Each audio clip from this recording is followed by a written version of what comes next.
Welcome to kitty channel. ఈరోజు onion samosa చేస్తున్నాను. 1.5 cup మైదా పిండి తీసుకున్నాను. కొంచెం ఆయిల్ వేసుకోవాలి, సాల్ట్ వేసుకోవాలి, వాము వేసుకొని మెత్తగా లేకుండా ఇలా కొంచెం గట్టిగా కలుపుకోవాలి. 1 కప్పు ఆనియన్ తీసుకున్నాను. ఇందులో సాల్ట్ వేసుకోవాలి, ధనియాల పొడి, garam masala, red chilli powder వేసుకోవాలి. ఇందులో పచ్చిమిర్చి కూడా కొంచెం తరుకొని వేసుకోవాలి.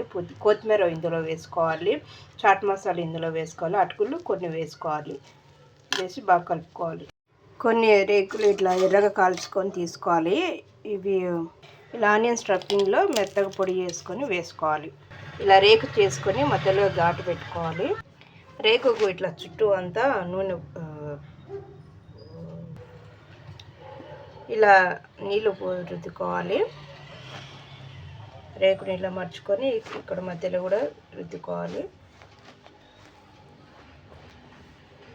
ఇలా వేసుకొని చేతి మధ్యలో ఇట్లా పెట్టుకొని ఇందులో స్టఫింగ్ వేసుకోవాలి. ఇలా సమోసాలు ఇలా ఉండేది తీసుకొని దీనికి ఆయిల్ పూసుకోవాలి. ఇలా రేకు చుట్టూ నీళ్ళు రుద్దుకోవాలి. దాంతో ఇట్లా చేసుకోవాలి. స్టఫింగ్ వేసుకొని ఒత్తుకోవాలి. ఇలా తీసేసి ఆయిల్లో వేసుకొని సిమ్లో ఎర్రగా వచ్చిన వరకు వేయించుకోవాలి.